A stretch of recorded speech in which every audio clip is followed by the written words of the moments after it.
E, de facto, identificar todo um conjunto de problemas típicos que são habitualmente mencionados, desde dúvidas em relação a que mercados focar, quando estamos a trabalhar num ambiente muito mais internacional. Entre para que país é uma questão muito, muito premente. Entre para onde? Vou para a Espanha, vou para a Itália, vou para a França, vou para o outro lado do mundo. Como é que eu escolho os países onde entrar? Como é que eu identifico os mercados que são mais apelativos? É um desafio que as empresas se identificam muitas vezes.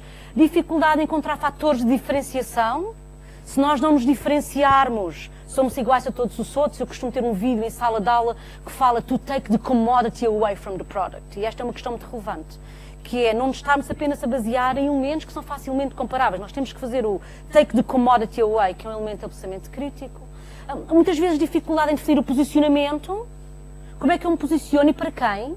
Quais são os segmentos-alvo que eu quero atingir? Como é que eu me vou... Qual é a mensagem? Porque isto de posicionar, qual é a conversa? Como é que eu me vou conseguir posicionar na mente dos consumidores? É um dos outros problemas. Depois muitas questões relacionadas com questões de distribuição, entre com investimento direto, tenho as minhas lojas próprias, entre com distribuidores, entre com agentes. O que é que eu faço? Qual é a melhor maneira de entrar em mercados internacionais, por exemplo? Como é que eu me consigo expandir lá para fora? Muitas vezes dúvidas. Há uma outra pergunta que eu pergunto: identifique os segmentos. E todos nós sabemos quais são os nossos segmentos até o momento em que eu vos peço para escrever, e aí de repente começamos a gaguejar. E a gaguejar no mau sentido. Bem, é assim, o meu segmento eu posso talvez chegar a toda a gente, não dou muito bem certo, faço uma comunicação muito alargada. Não sabemos. Não temos segmentos bem definidos. E um outro grande desafio que premente a nível dos nossos programas, especialmente a nível da parte digital, é o que é que eu faço? Faço como? Invisto muito em investimento online, invisto muito em investimento digital, só devo investir em social media. Outro dia perguntava, uma professora tem conta no Instagram? Não é? Porque agora estamos a ouvir falar no Instagram, se calhar já não é o Facebook, não é? Portanto, estas questões todas são questões absolutamente relevantes e que nós temos que dar resposta. E, portanto, para nós conseguirmos dar resposta a tudo isto, existe todo um conjunto de coisas que nós temos que ser capazes de responder. Temos que ser capazes de procurar fatores de diferenciação, porque nós vivemos numa economia altamente competitiva, os mercados com uma enorme concorrência, e para nós temos que nos diferenciar. Porque se nós não nos diferenciarmos, nós não tivermos uma pastinha diferente na mente do consumidor, que permite, quando ele quer, por exemplo, escolher em qual banco ter a sua conta, ou com qual banco fazer o seu crédito à habitação, não é? Nós queremos estar lá na pastinha mais gorda. Não é? Queremos aquela primeira pastinha, que é para chegar, eu quero Banco Popular. Certo? Porque há outros inúmeros bancos. E para nós queremos ter aquela pastinha mais gorda, temos que procurar os fatores de diferenciação. Entre os serviços são cada vez mais, uma forma mais experimente nos diferenciarmos, vou já falar nisso a seguir. E este é um assunto muito querido, nós temos que aprender a gerir melhor o relacionamento com os nossos clientes. Eu costumo dizer um bocadinho lá de brincadeira que hoje em dia nós damos um passo e ao darmos um passo estamos a bater num bit de informação, certo? Nós hoje estamos aqui neste ambiente, neste espaço lindíssimo, mas temos aqui imensa informação a correr, não é? Muitos de nós estamos com os smartphones ligados, com os computadores, estamos a receber pop-ups no nosso smartphone, e agora quem estava com o smartphone ligado, devia sentir-se um bocadinho incomodado, não é? Começaram a mexer os smartphones para lá, mas nós estamos aqui a gerar imensa informação, certo? E a questão é como é que nós utilizamos esta informação. Porque uma coisa é saber que a informação está disponível. Outra coisa é aprender a geri-la. E nós muitas vezes sabemos que a informação está lá, mas não a utilizamos. E eu também costumo dizer, há bocadinho estava a dizer à Alexandra que eu gosto muito de fazer assim um bocado de piadas, mas é verdade, eu costumo dizer aos meus alunos que é assim, isto ter uma data de informação e que está metida numa malinha de cartão e que todos os dias eu chego ao gabinete de manhã, olho para debaixo da minha secretária e penso, que belo trabalho que eu fiz. Tenho tanta informação. Mas depois, se eu não abrir as malas, se eu não tirar essa informação, e o Nicolau já está a olhar para o relógio, se eu não abrir as malas, se não se tirar essa informação, não consigo fazer nada. E, portanto, são todas estas coisas que geram satisfação, lealdade, word of mouth, cross-selling, e, portanto, são elementos absolutamente críticos. E o que eu vinha fazer hoje, tentar de uma forma muito esquemática, isto para mim 10 minutos ou 15 minutos não é muito fácil, tenho que reconhecer, é tentar enumerar alguns daqueles desafios que eu tenho vindo a identificar ao longo do tempo e que são desafios e oportunidades. Eu costumo sempre dizer que, quando se fecha uma porta, habitualmente há uma grande janela ao lado. E, portanto, podemos ter dificuldade em abrir a porta, mas nós temos que aprender a olhar pela janela. E a janela, às vezes, dá-nos muito maior amplitude que a porta que está fechada. Portanto, uma das primeiras coisas que eu gostava que ficasse hoje aqui bastante clara é que é necessário nós repensarmos a forma de olhar para os nossos consumidores e clientes. Cada um deles tem um nome, cada um deles tem uma identidade. E nós não os podemos tratar de uma forma, de uma amálgama, de uma massa. Podemos agrupá-los para poder geri-los de melhor forma, mas temos que perceber que cada um deles tem características absolutamente diferentes. E, portanto, o primeiro desafio é repensar a forma de olhar para os nossos clientes. Repensar em que sentido? Repensar no sentido que não vale a pena nós estarmos nos nossos escritórios de vidro, olhar para baixo, muito bonito, e a definir as nossas estratégias e pensar que lindo, onde é que eu quero estar daqui a um ano, como é que eu vou fazer isto? Porque nós temos que incorporar a base. Porque não somos nós que definimos aquilo que os consumidores querem. São os consumidores que definem aquilo que nós devemos oferecer. Portanto, temos que inverter a nossa pirâmide. Não é a partir de nós, cá no topo, que depois vamos definir a nossa estratégia e vamos esperar que no final eles gostem daquilo que nós pensamos. É exatamente o contrário. Nós devíamos olhar para os nossos clientes primeiro, nossos potenciais, de outros. Os de outros também são muito interessantes, por falar nisso, não é? Porque os outros são aqueles que, calhar, nós gostávamos que ficassssem nossos. Temos que olhar primeiro para eles e depois é que temos que definir toda a nossa estratégia. No fundo, o top management passou a estar lá no fundo. Lamento, mas é verdade, não é? Primeiro os clientes e depois ficamos com o top management. E, portanto, os clientes é um elemento absolutamente crítico. E isto passa por quê? Isto passa por, e reparem, nós em português gostamos muito de usar estes chavões em inglês, não é? Porque fica muito mais sexy. Que é que passa por seguirmos uma customer-centric approach. Que é o quê? Porque fica muito mais bonito em inglês, não é? Do que em português. E isto é o quê? É ficar completamente focado no cliente, criar a melhor solução, definir tudo em função das necessidades e por aí fora e por aí fora. Para pôr o cliente na essência da nossa estratégia é um dos grandes desafios. Isto é muito difícil. Porque todos nós achamos que somos inteligentes. Não é? E como todos nós achamos que somos inteligentes, nós gostamos de pensar, mas eu sei exatamente o que fazer. Eu sou a pessoa que conhece os mercados, eu sou a pessoa que vai lá fora, eu sou a pessoa que vai às feiras, eu sei o que é que se deve fazer. E muitas vezes esquecemos. E bom, temos que perceber que os clientes não são todos iguais. Isto é um slide que eu costumo utilizar nas minhas salas e digo também, costumo dizer assim, eu podia dar uma aula inteira de comportamento, um curso inteiro só com este slide. Porque este slide define a essência dos consumidores. Que é o quê? Reparem, temos aqui o quê? Um segmento muito jovem, certo? Temos aqui uns outros lá assim, mas acham que esta linha é igual aos de baixo? Possivelmente não. Mas são jovens, se ainda não são jovens, parece que nós utilizamos só idade, isto parece tudo num grupo só. Temos aqui uns que são aqueles que eu chamam que estão ali no borderline dos 30, que ainda não perceberam que cresceram, e que são os social animals, ou os party lovers, são aqueles que metem as selfies e que estão sempre em grupo e por aí fora. Depois temos aqui um segmento, eu comecei a ficar com pouco espaço no meu slide, que é o segmento que eu costumo chamar o boring segment, que é o segmento das famílias com filhos, completamente focados nas crianças, educação, muitas vezes pouco rendimento disponível, porque apostamos tudo nos colégios privados e por aí fora, e portanto, coitadinhos, para nós não somos nada self-indulgent, somos os boring. E depois temos ali um segmento emergente, que há 10 anos atrás não existia. Há 10 anos atrás as pessoas chegavam aos 60 anos e morriam das nossas bases de dados, era como se deixassem de existir. Nós hoje em dia chegamos aos 90 anos e, senhoras, temos boa notícia, e temos mais de 30 anos de vida útil. 30 anos de vida útil, com rendimento disponível, já com crianças completamente fora de casa, self-indulgent. Portanto, isto aqui é temos que perceber que os clientes não são todos iguais, é o nosso segundo grande desafio. Porque é isto que nos vai permitir identificar e é o que nos vai permitir segmentar. Isto é um exemplo básico. Mas se eu pego naquele slide, de repente eu crio 3 segmentos diferentes, com características diferentes. Reparem que estes são os que valorizam o ambiente cool, do espaço de venda, do serviço, que são muito mais também digitais. Estes não, lembram-se dos boring, os family oriented. Estes coitadinhos, eles decidem em conjunto, valorizam espaços funcionais. Nós gostamos mesmo é do IKEA, porque podemos pôr lá as crianças durante 1 hora no sítio das bolinhas. E durante 1 hora não vamos às compras, sentamos no café. Certo? Porquê? Porque é o espaço funcional orientado para esta família. Um segundo grupo de desafios é que é fundamental uma gestão focada no relacionamento. Isto é um elemento absolutamente crítico. Eu não quero interagir com cada um de vocês hoje. Eu não vos quero vender hoje uma coisa. Eu costumo ter uma garrafa de água e costumo dizer, eu não quero vender a garrafa de água uma vez.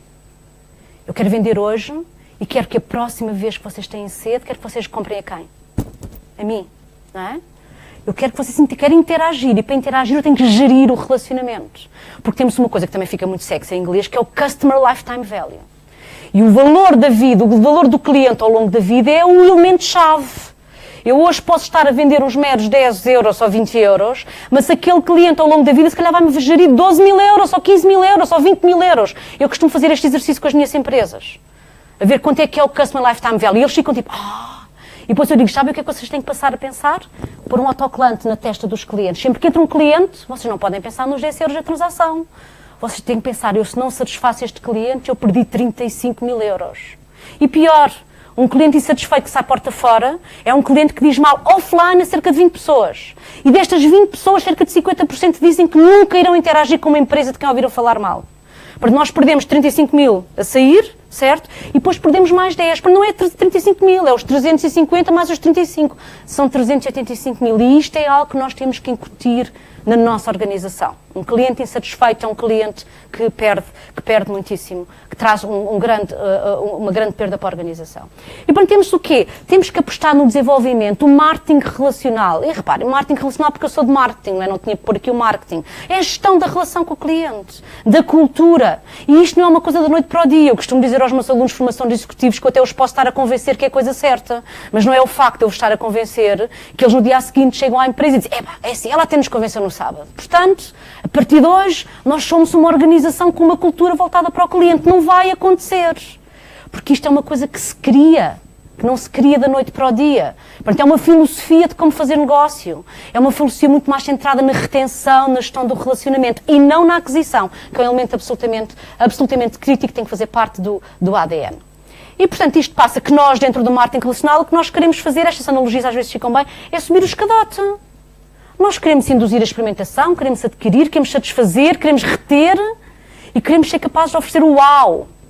O wow effect. Que é o quê? Que é o wow para reter, para ser nosso, para falar do meu banco, do meu jornal, certo? Do meu programa que eu gosto de ver, que é o meu cria aqui uma grande envolvência.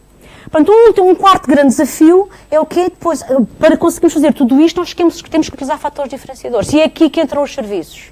Eu dou a cadeira de marketing de serviços, portanto, os serviços é um assunto muito querido para mim, que é os serviços, é algo absolutamente crítico. A maior parte das organizações, os serviços representam mais de 60%, 70% da sua faturação. É através dos serviços que nós conseguimos diferenciar. Porquê? Porque me permite olhar para cada um de vocês, identificar as necessidades e desenhar serviços diferenciados. Claro que para vocês é como se fosse um one-to-one, não é o que eu estou a fazer, não vou estar a fazer um one-to-one, mas é a percepção do que vai estar a acontecer, é nesse sentido. E, portanto, a lealdade e satisfação são conduzidos pela excelência, os produtos são produtos que nós conseguimos comparar, os serviços nós não comparamos, dependem da organização e dos seus colaboradores, e, portanto, podem ser um poderoso instrumento de diferenciação. É um elemento absolutamente crítico, e isso é algo em que nós nos podemos diferenciar e podemos criar espaços diferenciados na mente do consumidor. E trazia aqui vários exemplos, não quero estar a perder muito tempo, mas de facto existem inúmeras empresas, eu gosto muito de falar na IBM e na HP, porque eram empresas que há 20 anos ou 25 anos atrás, o que elas vendiam fundamentalmente era o quê? O que é que elas vendiam? Computadores, impressoras, não é? Mas rapidamente perceberam que não podiam estar no negócio dos computadores e das impressoras. Porque havia inúmeras empresas a surgir com o negócio dos computadores e das impressoras. Portanto, se elas continuassem a manter-se naquele negócio, o que ia acontecer é que iam começar a competir com base no preço. E isso é algo que nós ensinamos ao primeiro ano de alunos de licenciatura. Concorrer com o preço, no final, em equilíbrio, leva o preço igual ao custo marginal. E o preço igual ao custo marginal faz o lucro ser zero. E nós não queremos. Eu costumo dizer, pode ter o lucro zero, mas vale a pena irmos para a esplanada e bebermos uma cerveja, certo? Não vale a pena estarmos a incomodar. Mas é o quê? E rapidamente eles perceberam que tinham que se diferenciar com base nos serviços, oferecer soluções. Soluções que permitem gerir o relacionamento. E com certeza não conseguem ler, mas aqui é Peace of Mind with IBM Services. Que é liberta a sua mente, não é? Paz de espírito com os serviços da IBM. É isso que nós queremos, porque é essa a forma de nós nos conseguirmos diferenciar. Só para também ter uma ideia, isto são dados muito recentes sobre a nossa balança comercial ao nível dos serviços, e reparem como os serviços têm vindo a crescer de forma muito significativa ao nível das exportações. Porque nós já não vendemos só os sapatos e os têxteis e aquilo que nós estávamos habituados tradicionalmente a nos diferenciar a nível de exportação. Nós estamos a vender serviços, know-how, knowledge. Bem, estamos a exportar cada vez mais esse know-how e esse knowledge. E por último, há um outro grande bloco de coisas que eu acho que é extremamente relevante, que é temos que identificar as tendências de consumo, que o Nicolau falava há bocadinho, extremamente relevante. Temos que identificar tendências, padrões, temos que começar a utilizar os dados, abrir as nossas malinhas de cartão. Bem, alguns de nós fazemos isso muito melhor do que outros, alguns fazemos de forma mais superficial, outros muito mais detalhada. Há inúmeras empresas que nos podem ajudar. Eu costumo sempre dizer que quando não sabemos fazer, contratamos quem sabe fazer, porque isso é um elemento absolutamente crítico. Aliás, a maior parte das grandes empresas de case studies que eu costumo discutir em sala de aula são empresas que não tinham o know-how para tratar a componente analítica. Mas não tinham o know-how, muniram-se de quem soubesse tratar essa componente analítica, que é algo absolutamente crítico. E por último, não menos relevante, e vou falar de cada um deles em separado, a questão da sustentabilidade. Nós temos que perceber que nós vivemos num ecossistema. e que como empresas não podemos viver de forma isolada e que os consumidores são cada vez mais exigentes e cada vez mais sensíveis a questões de sustentabilidade, de envolvimento na comunidade, porque nós temos que este é um outro fator de diferenciação. Não é só um fator de diferenciação comercial. Este é um elemento crítico e tem que passar a fazer parte das bases da organização, esta componente da sustentabilidade. Portanto, isto gera-nos mais 5 grandes desafios. Primeiro, identificar as tendências de consumo. Os consumidores são cada vez mais dinâmicos e isto passa por nós percebermos onde compram, quando compram, qual o share of wallet, que é uma questão muito relevante. Todos nós temos uma carteira e interessa-nos perceber qual é que é a quarta parte que eu tenho da carteira do meu cliente. Porque é aí que eu vou poder definir se eu quero investir naquele cliente ou não. Se já tenho a sua carteira completa, se o share of wallet já for muito grande, é um cliente que provavelmente não necessita de nenhum investimento adicional. Agora, se o cliente tiver uma carteira grande ou tiver um share of wallet muito pequenino, este é um cliente em que vale a pena eu investir. Portanto, este é um conceito que é muito relevante. E cada um de nós tem a sua carteira. E é verdade, cada um de nós tem a sua carteira e cada um de nós tem o seu montante. E, portanto, isto significa que temos que identificar os nossos clientes. E o identificar não é só saber que aquela pessoa é a Rita Vale e que trabalha na Universidade Católica. É onde faz compras, como é que gosta de fazer compras, em que sites é que procura informação, tem social media, está-se presente na social media, não está, consigo falar com ela ao nível da social media ou não consigo falar ao nível da social media, qual é o share of wallet, é decisor, é influenciador, em que categorias de produto, tudo isto é extremamente relevante e nós temos que ser capazes de fazer esta abordagem.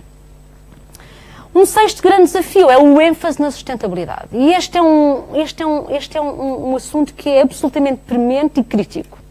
Nós temos que começar a ter cada vez mais a adotar políticas de sustentabilidade. Tem que haver uma consciencialização do impacto que as empresas têm no meio ambiente. E eu não estou a falar só das emissões, do dióxido de carbono e por aí fora, estou a falar de questões sustentáveis. Adotar políticas de comércio justo, muitos de vocês estão na parte de comércio, adotar políticas de comércio justo, investir na comunidade, investir nos produtores locais, envolver a comunidade. Desde a origem, grande parte dos grandes retalhistas e de comércio a nível mundial é o que têm vindo a fazer. Trago-vos já a seguir 2 exemplos. E, portanto, temos que perceber que fazemos parte deste ecossistema. E que nós, como consumidores, porque nós muitas vezes temos dificuldade em nos movimentarmos de um lado para o outro, estamos cada vez mais atentos às questões da sustentabilidade e estamos muitas vezes dispostos a pagar um premium. É um fator de diferenciação. Eu sou cliente desta empresa porque esta empresa faz isto. Envolve a comunidade, desenvolve políticas de sustentabilidade socialmente responsáveis. Portanto, isto pode ser um fator absolutamente crítico na mente do consumidor. Trouxe-vos 2 exemplos. Starbucks, com a sua política tem um statement muito forte, portanto, eles querem se tornar making the coffee the world's first sustainable product, para tornar o café verdadeiramente o primeiro produto sustentável a nível mundial. Investem por ano até agora investiram mais de 100 milhões de dólares para ajudar produtores locais, envolver a comunidade, que se quem tiver curiosidade aconselho a ver, tem vídeos muito engraçados dos próprios produtores locais a falar sobre este assunto. Tesco, dos maiores retalhistas a nível mundial, eu utilizo muito o Tesco nas minhas salas, tem inúmeros casos de sucesso e insucesso, também aprendemos muito com casos de insucesso. Eu utilizo um caso, por exemplo, dos Estados Unidos, em que eles falharam redondamente, utilizo um outro caso a nível global, o Customer Relationship Management, que eles são um sucesso, mas que repensaram a sua estratégia, deixaram de se focar no cliente e começaram, reparem o que é que está aqui a acontecer. Há uns anos atrás era o cliente que tinha a slice, tinha a fatia mais elevada, e agora não. Agora é o quê? A community. Be responsible, fair and honest. Be a good neighbor. Be a good neighbor. Que é o que é envolver a comunidade. Ser um elemento da comunidade onde estamos presentes, porque isto é absolutamente crítico. And last but not least, peço desculpa, não trazia aqui um outro exemplo também. Este é um exemplo muito interessante. Isto é Portugal 2020, faz parte das nossas políticas estratégicas, eixos estratégicos de desenvolvimento de Portugal. E reparem que temos o quê? Temos eixos completamente voltados só para a questão da sustentabilidade, cerca de 2,1 mil milhões de euros para investirmos. Para investirmos o quê? Transição para uma economia com baixas emissões de carbono, promover a adaptação às alterações climáticas, proteger o ambiente e promover a eficiência na utilização dos recursos. Promover a eficiência na utilização dos recursos, aprendemos a gerir melhor aquilo que é de todos, que é um elemento absolutamente crítico na organização. E agora sim, last but not least, que é o quê? Que é adotar abordagens analíticas. Os dados estão lá, nós damos um passo na rua e estamos a bater em bits de informação. Nós temos os nossos sites, temos imensa informação, mesmo que não façamos estudos de mercado, temos uma enormidade de informação, temos as famosas malas de cartão cheinhas. Temos que as abrir. Temos que as abrir, temos que retirar o que é relevante, porque sem isto nós não vamos conseguir distinguir cada um de vocês. E sem eu distinguir cada um de vocês, eu não vou conseguir diferenciar, porque não vou conseguir definir serviços de forma muito específica. Portanto, isto significa o quê? É necessário que as organizações aprendam a analisar e a incluir, não é só analisar. Porque abrir as malas de cartão é difícil, mas de vez em quando conseguimos fazê-lo. E muitas vezes fazemos só para alguns relatórios, só assim, não é essa a questão, é analisar e depois incluir os insights nos processos de gestão. Porque é para isso que nós temos os dados. Nós temos os dados para extrair o que é relevante e a seguir incluir nos nossos processos de decisão. E isto passa por uma abordagem sistemática e adequada ao mercado e consumidores. E, portanto, insights a reter. É fundamental o desenvolvimento de ferramentas, dados, e isto passa pelo, eu não perdi aqui muito tempo, por exemplo, Customer Relationship Management é um elemento absolutamente crítico e que nós podemos implementar nas nossas organizações. É crítico nós implementarmos monitorização, o que quer que seja, que eram os nossos clientes há um ano, quando nós analisámos as tendências do mercado, hoje podem ser drasticamente diferentes. O mercado mudou, as preferências mudaram, se calhar há um ano atrás tínhamos preferência por um determinado tipo de produtos, hoje temos preferência por outro tipo de produtos, completamente diferentes. Portanto, temos que monitorizar.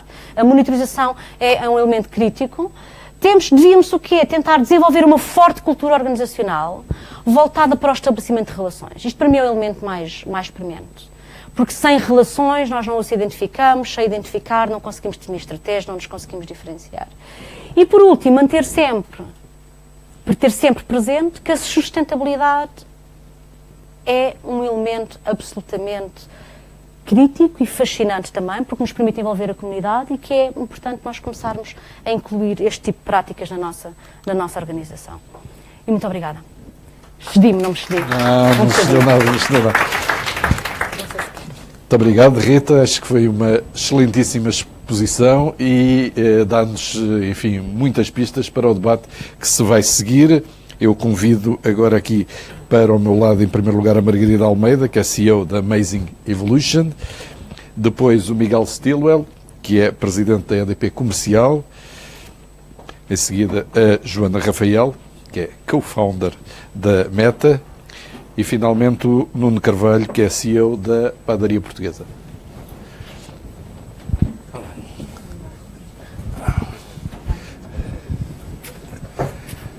Muito obrigado a todos. Enfim, acho que já falei sobre o que nós vamos tentar abordar aqui, as novas tendências e exigências do consumidor, os novos tipos de serviço e economia colaborativa, o papel da comunidade e sustentabilidade na oferta das empresas e, finalmente, também alguma coisa como a recuperação do consumo privado, níveis de confiança e questões laborais fiscais. Eu vou começar pelo que chegou em último lugar aqui à mesa, ao Nuno, para lhe perguntar como é que a padaria portuguesa se tornou um caso de sucesso em Portugal. Eu quase diria, e espero que isto não seja ofensivo, é a nossa McDonald's. Começa a ser a nossa McDonald's. Qualquer dia conseguimos exportar o conceito de uma forma magnífica. Houve uma identificação muito clara que havia uma necessidade do produto que vocês oferecem, pelo menos nas grandes cidades. Sim. Em primeiro lugar, eu agradeço o convite e a referência ao McDonald's é um elogio, porque é uma multinacional. Pois, eu não sei, às vezes há quem não gosta. A vários níveis e, portanto, percebo perfeitamente a referência. Efetivamente, eu identifiquei há 7 anos atrás uma oportunidade neste mercado, que é um mercado muito transversal em Portugal. Portanto, pessoas novas e velhas, ricas e pobres, gordas e magras, visitam todos os dias pastelarias, cafetarias, snack bars, e em todas as esquinas, todas as vilas e cidades deste país existe uma cafetaria, um snack bar, no mínimo tem uma máquina de café e depois tem meia dúzia de bolos à volta. E percebi isso e que não havia, de facto, profissionalização na oferta e na gestão. Portanto, são negócios tipicamente familiares, têm os donos atrás do balcão, portanto, são anos e anos de história de trabalho em determinado mercado, e depois houve um investimento inicial que não é renovado, portanto, não há inovação. E estas lojas e a oferta, na minha visão, são completamente obsoletas, portanto, não vão ao encontro do consumidor de hoje, que somos todos nós. E, portanto, eu achei que fazia sentido apresentar uma proposta de valor value for money, portanto, diferenciada, com uma aposta forte neste eixo qualidade-preço, o que implicou, na minha visão, ter fabrico próprio. É uma aposta vencedora, mas tem sido muitas as dores de cabeça para gerir esta empresa 24 horas, 7 dias por semana, com fabrico próprio, portanto é um desafio muito grande, mas efetivamente deu certo porque identificámos uma necessidade do consumidor e apresentámos uma proposta diferenciada. E felizmente também temos sabido gerir as equipas, porque é um negócio de mão de obra intensiva. Nós, por acaso, vendemos pão e bolos, mas nós transacionamos em relações pessoais. Atendemos mais de 40 mil clientes por dia. Essa é uma questão que referiu já, ou seja, havia as padarias tradicionais, enfim, que se tornaram obsoletas, mas apesar de tudo elas cultivavam uma relação de proximidade com os clientes. Vocês conseguiram, do seu ponto de vista, conseguiram essa relação familiar, digamos, quase com os clientes? Tem sido 7 anos quase de aprendizagem dramática a esse nível. Eu comentava há pouco, antes de começarmos aqui a conversa, que ao longo destes 6 anos nós temos aprendido que a cidade é diferente e que os perfis de clientes são diferentes e têm-se vindo a alterar dramaticamente. Eu ontem estive a trabalhar o dia todo e nas avenidas novas há muitos turistas. Na Avenida da Igreja, em Alvalade, dezenas de pessoas com trolley. Isto não acontecia em Lisboa. E apercebemos que, de facto, temos lojas que têm um padrão mais de bairro, outras que estão em zonas de escritórios, portanto, um padrão de serviço, e as lojas de turismo. E para este tipo de segmentação de loja, nós temos que ter equipas preparadas que funcionam diferente. Temos que ter o gerente certo na loja certa. Tenho dado este exemplo e é uma coisa que é verdade.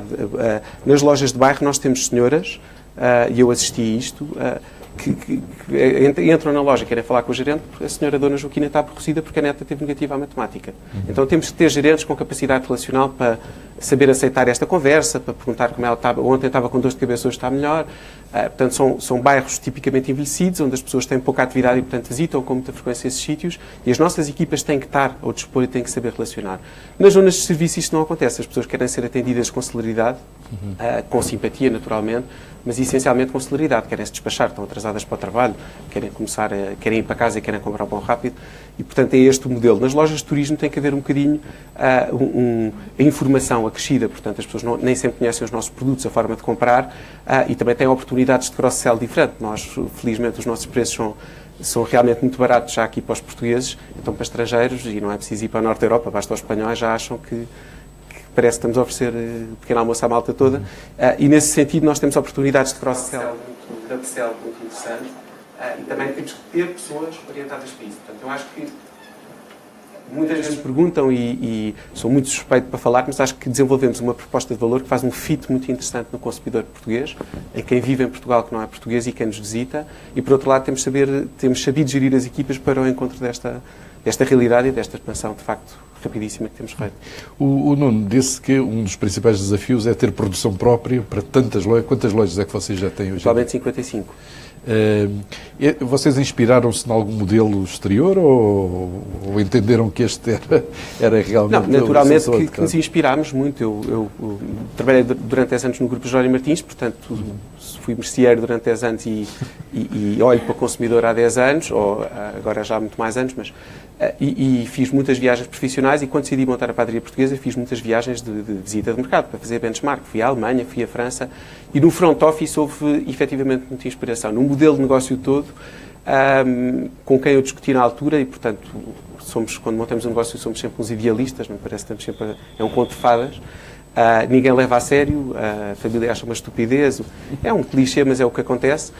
Mas a verdade é que com quem eu partilhei acharam um disparate esta história de ter fabrico próprio com produtos frescos, perecíveis, produzidos diariamente, que era um obstáculo para uma internacionalização, ou até para aqui no país. Não é viável, com um produto perecível como o nosso, estarmos a abastecer de Lisboa o Porto. E a verdade é que eu tive essa convicção, achei que era fundamental. Contam-se, na minha visão, pela meia dúzia dos dedos das mãos, as pastelarias aqui em Lisboa, na Grande Lisboa, que têm qualidade a sério, com consistência. E, portanto, temos até a percepção de sermos bons fabricantes de pão e de bolos, sermos bons padeiros e pasteleiros, mas é muito mais a percepção do que a entrega, hoje em dia, na minha visão. Então eu achei que tinha sentido, investimos a montante. Portanto, vocês têm centros de produção... Eu sei que eu sou careca aos 39 anos, tenho dado muitas dores de cabeça, mas de facto é fundamental para o negócio. Portanto, vocês têm centros de produção espalhados pelo país também, é isso? Não, nós só estamos na Grande Lisboa e temos uma fábrica central aqui em Lisboa. Atualmente é aqui em Loures, e nós vamos... Que distribui para todas as 55 lojas. Exatamente. Muito bem. Margarida Almeida, o Nuno já falou da questão dos turistas que nos visitam. Se houve coisa também que tivesse mudado claramente foi a procura de serviços por parte dos turistas, desde as viagens até aos hotéis, restaurantes, enfim, tudo mudou nos últimos anos de uma forma drástica. Vocês, enfim, está ligado ao setor, como é que vocês percepcionam e se aproximam deste tipo de experiências? Como é que seguem ali as indicações da Rita, aquele by the book que ela se apresentou? Antes de mais, muito obrigada pelo convite e bom dia a todos. Falando da Rita, a Rita para a próxima tem que pôr no seu slide dos prestadores de serviço uma empresa portuguesa, não custa nenhuma. acho que vai encontrar no mercado. Hoje o turista de hoje é um turista completamente diferente de um turista de há 10 anos atrás, não procura só um lugar para dormir. Ele quer muito mais que isso, quer uma experiência do sítio, do enquadramento, da envolvência toda que visita. E, portanto, nós temos que ser muito inovadores quando nos dão um projeto para gerir e perceber desde logo o que é que esse projeto pode genuinamente oferecer ao turista que nos visita e que nós procuramos. Desde logo, muito recentemente abrimos um hotel em Lisboa, que é o 1908, no Lar do Intendente, que é um edifício lindíssimo, de 1908, é um prémio Valmor, e quando o proprietário nos chamou para o ajudar a criar o projeto e a desenvolver o conceito, nós claramente dissemos, nós temos que envolver o turista no enquadramento do edifício e da localização de Lisboa, que era um bairro altamente problemático e que hoje está numa completa reversão, no sentido ascendente, e, portanto, dar-lhe toda essa vivência. Desde um pequeno almoço personalizado, antes de começar pelo pequeno almoço, pelo check-in personalizado, o cliente é atendido, é recebido ao balcão, mas imediatamente encaminhado para o lobby bar do hotel, onde lhe é explicado toda a envolvência da cidade de Lisboa, aquela que está mais perto de nós, e é extraordinário como o cliente valoriza isso. Nós no TripAdvisor temos sempre a classificação de 10, que é a pontuação máxima, e uma das referências que é feita é exatamente o welcome que nós damos ao turista, não só sobre a nossa infraestrutura, mas também sobre toda a envolvente. E fizemos da seguinte forma: criámos um roteiro, que é o roteiro 1908 do Intendente, onde procurámos nós, esquecemos os guias turísticos tradicionais, e procurámos nós locais, bem perto de nós, que pudessem ser visitados. Podiam ser, nós temos um restaurante que é o Infame, mas são outros restaurantes, por exemplo o Zé da Moraria, pequenas lojas tradicionais que nós achamos extremamente interessantes, e fizemos um mapa, que está disponível numa app, mas também em formato papel, que é fácil de dobrar, fica um quadradinho, e que nós dizemos Our Neighborhoods. E é muito engraçado perceber que eles utilizam de facto isso e que visitam os sítios que são indicados por nós. Portanto, a abordagem hoje tem que ser uma abordagem muito mais consistente, sustentável. O turista tem que perceber que está a pagar, que tem que sentir que pagou 200 euros para passar uma noite no Intendente, mas que aquilo que leva, para além de um quarto, de uma boa cama e de uma boa mesa, leva de facto uma experiência e uma vivência que vai fazer com que ele fale bem desta experiência e que, quando voltar a Lisboa, volte para nós. Portanto, isto contraria um pouco a ideia de que o turismo de massa, que se massificou, né, enfim, nas últimas décadas, que os turistas não vêm cá apenas para ir ao Mosteiro dos Jerónimos, para ir ao Castelo de São Jorge, enfim, estão à procura de outro tipo de experiências. Aquilo que nós sentimos é, se nós oferecermos este serviço personalizado, a reação é muito positiva e torna-os clientes repetentes, não é? E, portanto, e falam bem das nossas experiências. E isso faz com que nós possamos ter, porque é preciso pessoas para fazer isto, é preciso pessoas para dar este serviço. Em vez de ter uma pessoa na recepção, tem que ter 2 ou 3, porque uma vai fazer o check-in lá acima, explica como é que funciona o quarto, entrega as malas, e, portanto, podem chegar outros turistas, pode o telefone tocar. E isto faz toda a diferença na experiência que o turista tem. Mas aquilo que dizia a Rita, vocês devem contatar com muitos turistas e o padrão deve ser diferente. Não completamente. Sei. Aquilo que nós fazemos é, nós não somos uma cadeia hoteleira, somos uma empresa de gestão hoteleira, que são coisas completamente diferentes, e portanto gerimos hotéis de 5 a 3 estrelas, não é? Gerimos hotéis diferenciadores, como é o caso deste 1908, como gerimos hotéis utilitários, que são para massas, digamos assim. É preciso posicionar saber para quem é que estamos a vender e o que é que estamos a vender. Portanto, há esse turismo de massas, como disse, mas começa a haver, e eu acho que Portugal tem uma série de argumentos para ter um turismo cada vez mais diferenciador. E isso vai nos ajudar a que deixemos estar, em termos europeus, quer Lisboa, quer o Porto, conotados como uma das cidades com um preço mais baixo. Nós não podemos ter receio de nos valorizar e podemos estar a vender uma noite no Largo do Intendente a 200 euros e acontecer na Avenida da Liberdade estar a se vender quartos a 80 e 90 euros. Não podemos ter receio disso. O que nós temos que fazer é, porque está tudo cá, o país tem tudo, não é? Tem uma diversidade cultural bastante grande, tem uma diversidade paisagística bastante grande, tem excelentes pessoas, tem um excelente ambiente, é um país seguro. Portanto, temos que pegar em tudo isto e fazer passar isto para o cliente, para que o cliente possa valorizar isto. Portanto, daí a nossa forma diferenciadora de fazer a gestão de projeto de per si. Portanto, e os clientes estão dispostos a pagar mais, mesmo sabendo que há outros hotéis na cidade mais e os clientes estão dispostos a pagar mais. Era um receio que o proprietário tinha, do 1908, porque a primeira, não, vamos vender para aí quartos a 70 euros ou 80, eu disse, esqueça, um edifício destes não pode vender quartos a 70 ou 80 euros. Há noites que nós vendemos a 300, mas a média de preço é de 200. Porque, de facto, o que tem para oferecer, o conteúdo tem para oferecer e o serviço que tem para oferecer para um turista que vem de Londres, que vem de França, é um preço perfeitamente aceitável. Não pode depois defraudar na entrega do serviço. E essa faz a diferença. E o cliente tem de ter a percepção que realmente o que está a pagar é justo. Exatamente. Muito bem. Bom, a Joana Rafael, há 3 anos, lançou, juntamente com o seu marido, lançou a Meta. Hoje em dia está aqui como COO da Sensei, que é uma startup que utiliza Big Data e sensores para precisamente perceber o comportamento dos clientes no espaço das lojas, de interação com produtos e prateleiras de venda. E o que eu pergunto à Joana é se nos pode falar exatamente desta experiência que está a desenvolver, se estes inúmeros dados que está a recolher já permitem claramente fazer distinções de clientes e de consumidores na sua interação com os espaços de serviço. Muito obrigada, Nicolau, pela apresentação. Muito obrigada pelo convite, é um prazer estar aqui.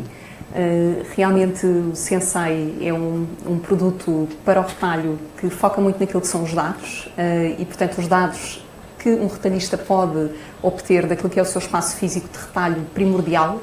Hoje em dia, mais de 90% do retalho ainda se passa nas nossas lojas tradicionais, portanto físicas, e o nosso cliente que vai online gosta de ir ao retalho físico para ter uma experiência diferente, e é nesse retalho onde ainda existem poucas métricas e poucos dados daquilo que o nosso cliente faz quando vai à nossa loja.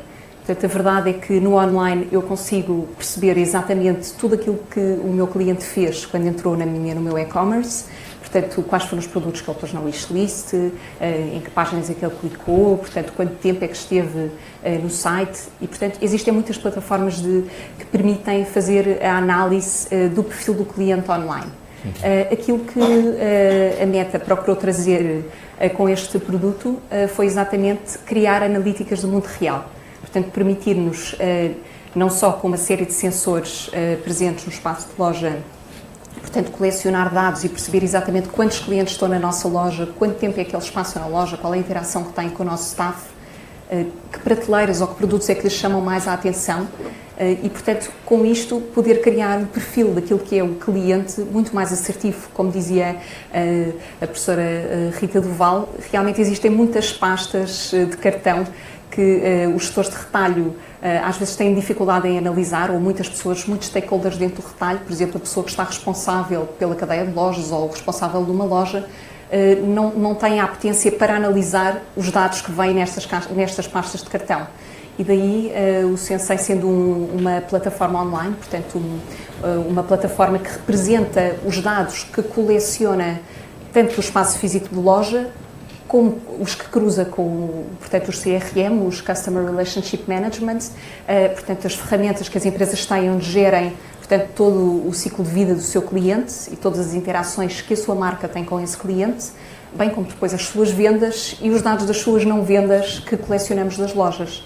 Portanto, tudo isto é representado numa plataforma de uma forma perfeitamente intuitiva, em que depois existe, portanto, uma componente de inteligência artificial, em que, na verdade, se desenvolvem alguns modelos e alguns algoritmos que identificam padrões nestas diferentes bases de dados e que nos ajudam a segmentar estes clientes e a identificar quais são os padrões para os quais devemos olhar e a dar recomendações depois ao gestor do retalho de quais são, portanto, as ações que pode ter perante determinado produto que ou está a converter ou não está a converter, ou determinada loja, perceber o posicionamento dela em relação às outras e, portanto, ter uma série de métricas novas e que abre mais portanto, um espectro de possibilidades de olhar para o negócio e tomar as nossas decisões baseadas em dados concretos e em métricas. Joana, mas o que está a dizer, para mim, deixa-me um pouco surpreendido, porque tinha a ideia que na área da distribuição, onde penso que houve uma revolução em Portugal nos últimos 20 anos, provavelmente, que esse tipo de análise já era uma coisa perfeitamente instituída e estabelecida. Não é assim, então, pelo que me está a dizer? Muitos retalhistas têm uma sofisticação na análise de dados muito grande, mas ainda assim há um canal de dados, portanto aquele que vem do nosso espaço físico de loja, no qual nós apenas temos informação das nossas vendas e, portanto, é possível realmente trabalhar os dados de vendas e criar perfis muito completos do nosso cliente, especialmente se estivermos a falar, por exemplo, de grupos de retalho que têm insígnias em diferentes setores e que conseguem até criar um perfil do cliente e das suas preferências dentro de vários segmentos de produto que oferecem. Mas, ainda assim, a conversão, por exemplo, numa loja de retalho de moda, pensemos, é muito baixa. Por exemplo, quem vai a um supermercado vai e compra, e, portanto, já existe um percurso de cliente que está muito estudado. Portanto, o cliente primeiro vai aos frescos, depois vai ao determinado tipo de produto. Portanto, as marcas têm isto muito otimizado e isto depois permite fazer um pouco de cross-selling da forma como expõem o produto no supermercado. Mas, por exemplo, uma loja de retalho que tem muitos dados da sua loja online, e vejamos, por exemplo, agora o exemplo do unicórnio português, luso-português da Farfetch, que lançou agora portanto, um novo conceito para a loja do futuro, em que tenta unir aquilo que é o digital e o físico e criar uma loja que permite uma experiência integrada e que o cliente, quando entra, é um cliente que tem um perfil online naquela marca e que vai comprar a loja física na expectativa de ter uma experiência diferente e mais integrada. Portanto, é este valor que nós pretendemos trazer, portanto, ao retalhista, percebendo que, se calhar, 70% das pessoas que entraram na sua loja não converteram e ajudá-lo a perceber porque é que elas não converteram. Se calhar porque experimentaram os produtos, levaram-nos para o vestiário e, portanto, foram experimentados N vezes, mas aquele produto não converteu, portanto, o produto tem problema, pode ser de fitting, pode ser o tecido, pode ser, portanto, uma série de... pode ser o preço, pode ser porque está numa zona da loja que é uma zona fria e que ninguém passa por lá e, portanto, se calhar aqui o que o Sensei permite é que se utilize a loja como um laboratório e que se permita realmente colocar os produtos que ficam, portanto, numa determinada zona, portanto, o sistema, o software reconhece que eles estão na zona, por exemplo, vamos imaginar na zona de sapatos, o Nicolau vai, por exemplo, a uma loja da Dialmar e passa publicidade e experimenta sapatos durante um quarto de hora e depois sai no final e comprou um papillon. O Nicolau realmente esteve interessado em sapatos, mas a marca não sabe porque o Nicolau não converteu sapatos. Com o Sensei é possível perceber que um cliente anónimo esteve interessado em sapatos e que não comprou. E, portanto, que N clientes dentro da cadeira de retalho tiveram determinado tipo de comportamento dentro das lojas e depois converteram um determinado tipo de produto. Isto permite-nos criar um bocadinho um perfil mais holístico daquilo que é o nosso cliente e daquilo que se passa num dos canais de retalho mais importantes que temos, que são ainda assim as lojas físicas. Muito bem. Então fica já a dica, é que nas lojas da Dialmar o tamanho dos casacos termina no 56, talvez, e para pessoas que, enfim, que já desenvolveram alguma volumetria, às vezes é difícil metermos lá dentro. Tem que fazer à medida. Bom, o Miguel Setilo é presidente da EDP Comercial, é o verdadeiro peso pesado aqui nestas. Não pela sua volumetria, mas pela volumetria da sua empresa. É seguramente, enfim, quem tem mais interação com milhões de clientes, suponho que posso dizer milhões seguramente, sim. Não é? E provavelmente entre milhões de clientes há sempre muitos satisfeitos, mas haverá uma margem de insatisfeitos. E há seguramente também novas tendências que se vêm afirmando, enfim, desde os contadores inteligentes, há muitas pessoas que já estão interessadas em saber exatamente quando podem ou não gastar energia, ou quando é mais caro ou mais barato, e há smart cities que se vem falando também com regularidade, há toda uma outra ideia de gastos de energia que tem vindo a fazer caminho. Como é que a EDP trabalha isso? Como é que se relaciona com os seus clientes e com as queixas de alguns deles? Espero que não sejam muitas. Bom, antes de mais, obrigado e obrigado pelo convite. Eu se calhar começaria por dizer que a EDP, enfim, lida numa coisa que pode ser considerada uma commodity, a maior parte das vezes. Aliás, há bocado estava a ver com interesse a apresentação, onde se falava de descomoditização dos produtos. Nós o que fizemos foi um trabalho ao longo dos últimos anos com a liberalização do mercado, que foi muito focado exatamente em fazer esse caminho em direção àquilo que nós chamamos uma empresa de soluções energéticas, mais do que uma fornecedora simplesmente de eletricidade. E fizemos isso ao longo de basicamente 5 eixos. Um deles foi do lado da oferta. Obviamente a EDP, enfim, toda a gente associa a venda de eletricidade, mas começámos a vender também gás e também serviços. E, portanto, hoje em dia somos, por exemplo, líderes do ponto de vista de vendas de solar, de sistemas solares, manutenção de instalações elétricas domésticas. Nós, só para ter uma ideia, em Portugal temos cerca de 200 mil clientes, mas ao nível da Península Ibérica temos 700 mil, ou seja, temos 500 mil clientes em Espanha com serviços de manutenção de instalações de gás e eletricidade. Investimos também nas certificações energéticas, portanto, no fundo começámos a alargar bastante aquilo que era o portfólio de oferta que nós tínhamos para os nossos clientes. Portanto, isso foi um eixo grande. Um segundo eixo foi o tema da experiência do cliente e as tais reclamações. E fizemos aí um investimento muito grande, não só do ponto de vista de CRMs, do ponto de vista de sistemas, para assegurar que, efetivamente, conseguimos entregar o melhor serviço possível, sem queixas sobre fatura, sem queixas sobre o atendimento. Portanto, foi realmente um eixo que nós tínhamos que trabalhar muito, porque vínhamos de um paradigma onde éramos, enfim, há muitos anos atrás, mas monopolistas, onde as pessoas não tinham que vender, não tinham que reter clientes, não tinham que fazer cross-selling, portanto, no fundo era um paradigma bastante diferente daquilo que é hoje. Há bocado falava, existem 40 comercializadoras em Portugal, enfim, 20 que são bastante ativas e, portanto, a concorrência eu acho que é uma coisa boa, mas acho que exatamente exige que as empresas também se mexam bastante.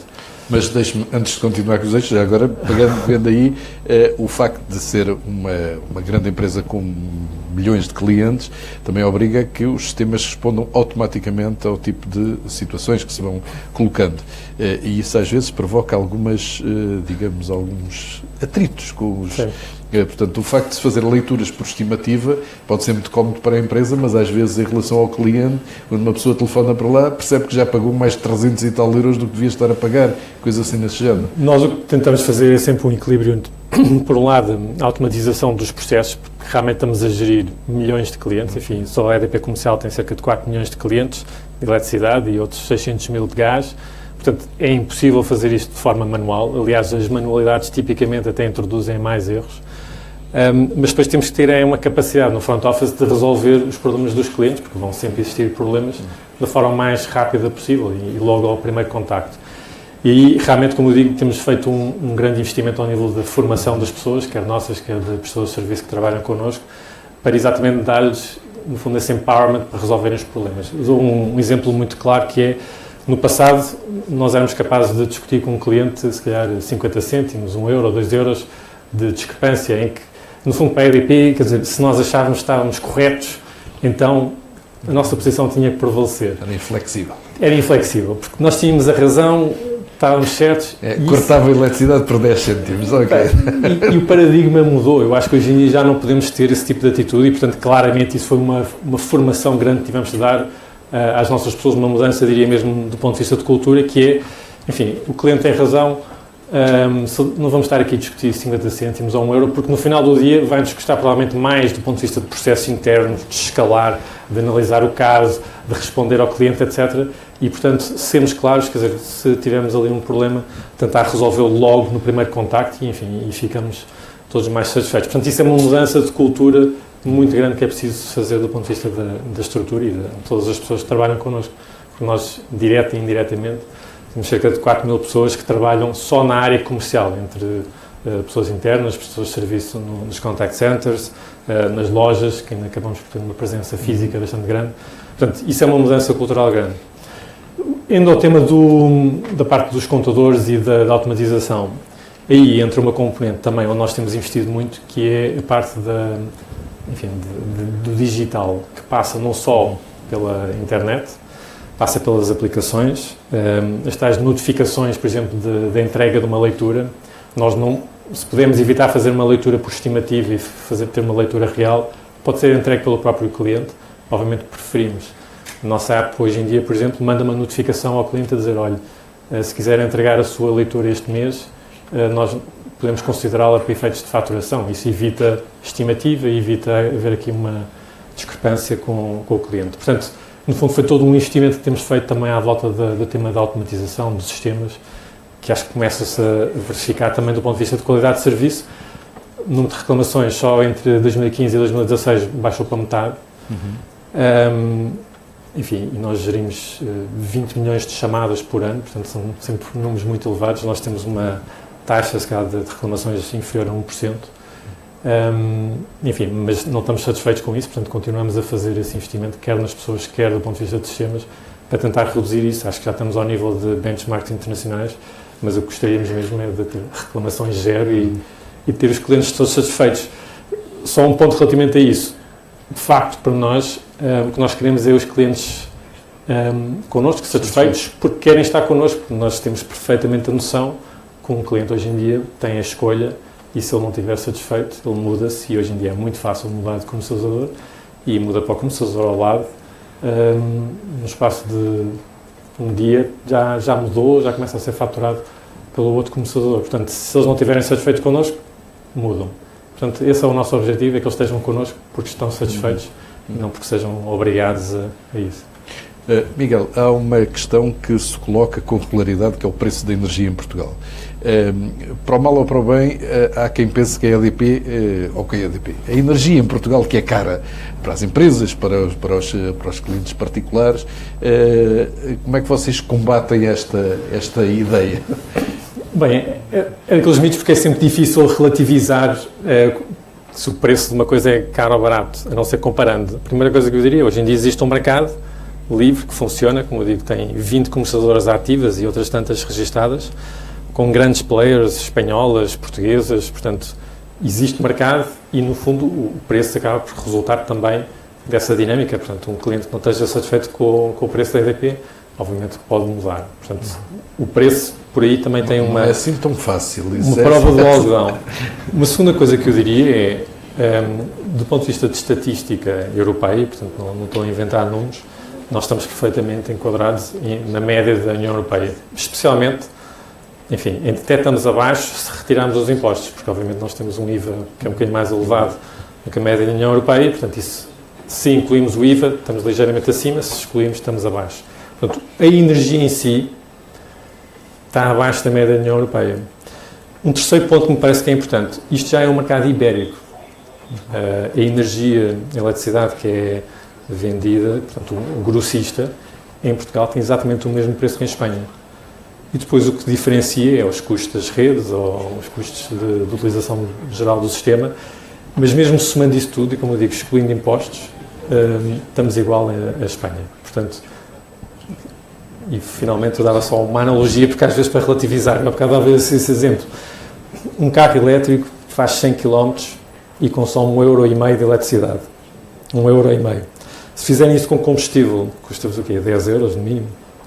Portanto, a eletricidade é cara ou barata. não é?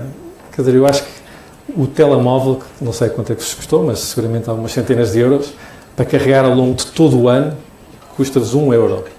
Portanto, todos os carregamentos que fizeram ao longo de todos os anos, todos os dias estão ali a carregar, acho que ao final gastaram 1 euro de eletricidade. Portanto, é caro ou barato. Eu acho que é preciso também relativizar um bocadinho, porque como não há métricas, as pessoas têm desconfiança do mercado, então é sempre fácil dizer que é caro, mas eu acho que qualquer que fosse o preço, as pessoas iam dizer que era caro, a não ser que fosse mesmo dado. Enfim, portanto, eu acho que com estes exemplos, quer do ponto de vista estatístico, quer do ponto de vista de comparação, de relativização, eu acho que sinceramente os preços são perfeitamente justos e, enfim, acho que estamos... Queres falar da questão das ações de sustentabilidade que a EDP desenvolve junto da comunidade? A EDP, por exemplo, isso eu sei, porque a minha filha é bailarina, é mecenas do Teatro Camões. Mas outro tipo de ações de sustentabilidade que façam junto da comunidade? Bom, eu acho que isso é um bom ponto. Nós atuamos a dois níveis. Do ponto de vista de investimento puramente mecenas, através da Fundação EDP, somos o maior investidor em cultura em Portugal, cultura e social. E temos um orçamento que ronda ali os 14 milhões de euros entre aquilo que é a contribuição direta da empresa e dos acionistas para a Fundação. E isto, para além daquilo que foi também o investimento do ponto de vista do museu, enfim, do MAT e daquilo que é o Museu da Eletricidade. Portanto, isso é todo um eixo de parte de mecenas. Nós atuamos também de outro eixo, que me parece também muito relevante, que é o que nós chamamos mesmo de comunidade EDP, e que está muito relacionado com a atividade comercial. Nós desenvolvemos uma iniciativa que é, no fundo, para dar benefícios, para além de simplesmente o tema do preço, que obviamente nós somos competitivos, mas queremos ser também ter uma relação um bocadinho mais próxima do cliente. Temos a comunidade EDP que trabalha com pequenos negócios locais, que no fundo estão na nossa base de dados, e nós damos descontos associados a esses pequenos negócios aos nossos clientes. Portanto, um cliente que faça parte da comunidade EDP, e temos já 500 mil de clientes que fazem parte, no fundo tem acesso a esses pequenos negócios, têm acesso a esses descontos adicionais, enfim, numa série de serviços pelo país fora. E, portanto, isto acaba por ser um trabalho também, no fundo, da gestão de stakeholders, onde nós trabalhamos com as PMEs locais, onde trabalhamos com os nossos clientes domésticos e tentamos exatamente juntar aqui estes dois segmentos de clientes. Enfim, isto não cabe se calhar dentro da lógica de mecenas típica, mas eu acho que cabe dentro de uma lógica mais de stakeholder management e de dar à comunidade. Temos feito vários trabalhos, inclusive alguns com o Expresso, enfim, com o Grupo Empresa, à volta do tema da comunidade EDP, também por um bairro melhor, onde no fundo também fomos eleger o que eram as iniciativas de determinados bairros com mais mérito, enfim, através de um júri, e depois demos destaque a isso. E, portanto, nós temos perfeitamente a noção da responsabilidade social que temos, enquanto grande operador português, e, portanto, tentamos atuar a esse nível mais próximo, porque realmente, e, enfim, eu também destacaria isso da apresentação, se as pessoas não tiverem uma relação afetiva com a EDP, uma relação, diria, um bocadinho mais do que transacional, realmente isto pode sempre reduzir a um tema simplesmente de receber a fatura e pagar e está feito. E eu acho que a EDP ambiciona muito mais do que isso, ambiciona realmente ter aqui uma relação emotiva com os clientes e, enfim, isso trabalha-se de várias formas e tendo a tal relação com o cliente que não é só a fatura, que chega todo o mês, mas sim também nestas atividades mais locais. Mas uma das questões que toda a gente sabe é que o nosso país é dependente do ponto de vista energético do exterior, não é? Importa grande parte da energia necessária para produzir energia, enfim, das fontes de energia.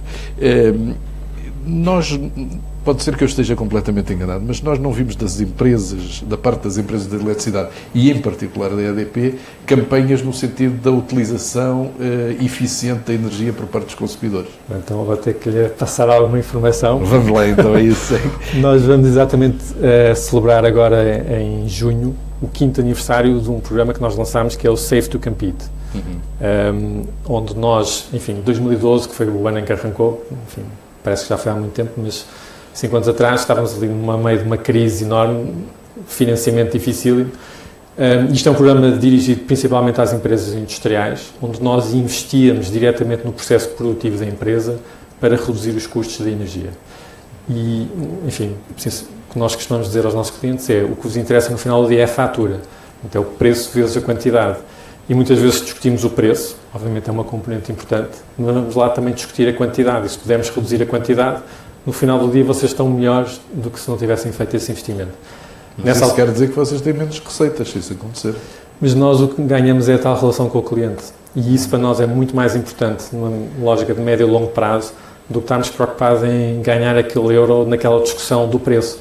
Portanto, preferimos muito mais ter uma relação com o cliente onde nós investimos em tornar os motores mais eficientes, a linha de produção mais eficiente, em melhorar a eliminação na zona industrial do cliente e com isso reduzir a fatura global e mantemos uma boa relação com o cliente, do que estarmos aqui a dizer, não, você tem que gastar mais 1 kWh, que eu sobre isso vou ganhar 1 cêntimo.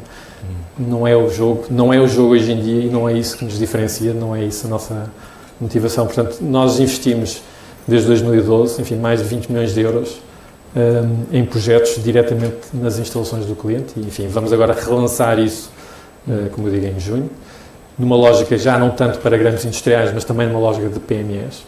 Nós temos já alguns programas hoje em dia, mas achamos que precisamos de investir mais, porque de facto acreditamos genuinamente que ou mantemos esta relação com as empresas e acrescentamos valor, além da venda simplesmente de energia, ou então, enfim, os clientes hoje em dia têm uma oferta enorme de outras comercializadoras e por aí não nos vamos diferenciar.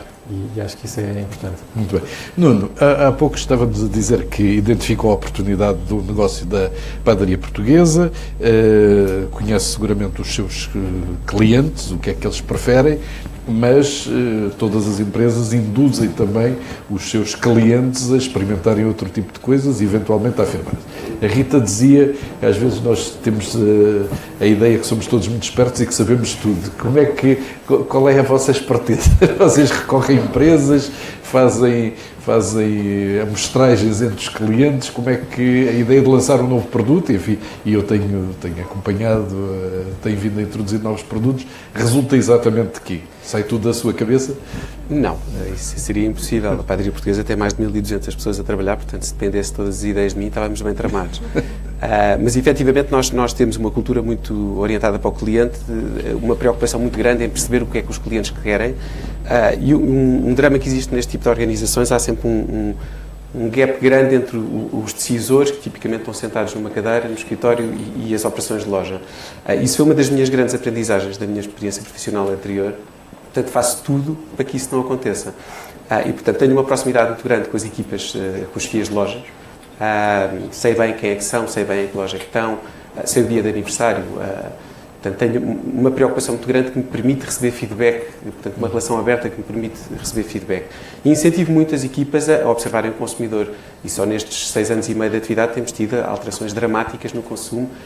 Dramáticas, adjetivando, são boas notícias, mas há muitas mudanças de consumo que nós temos observado diretamente, temos recebido feedback das nossas equipas e também temos feito muitas viagens ao estrangeiro, porque nós somos um produto da globalidade já, portanto somos um produto de muitas culturas diferentes e claramente há mercados de tendência na minha área, na área alimentar, e portanto visitamos muito o mercado americano, o mercado inglês e muitos outros.